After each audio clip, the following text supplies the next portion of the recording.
Караганда – город, отмечающий свое 90-летие. Именно здесь вырос легендарный боксер Геннадий Головкин, чье имя известно далеко за пределами Казахстана. Караганда – город, воспитывающий чемпиона, подаривший нам мужество и силу духа. Спортивный центр Геннадия Головкина – это специализированный тренировочный комплекс, основанный известным боксером. Основная цель центра – спорта и развития молодого поколения боксеров. Центр оборудован современными тренажерами и спортивным инвентарем.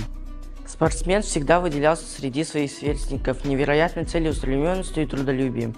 Учителя и тренера Караганды отмечают, что даже в юном возрасте было понятно, что он рожден для больших побед, и именно здесь, в школе номер 65, он получил свои первые уроки настойчивости и стойкости. Геннадий Геннадьевич Головкин учился в нашей школе, является нашей гордостью. Мы, и учителя, и ученики 65-й школы очень гордимся нашим выпускником.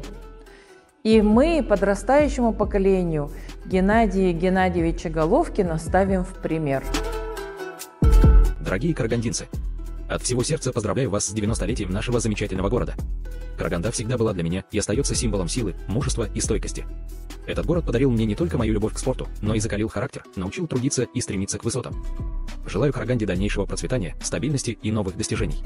С уважением, Геннадий Головкин. Геннадий Головкин не только чемпион, но и настоящий боец, который завоевал сердца миллионов фанатов. Пусть Караганда и дальше воспитывает таких героев.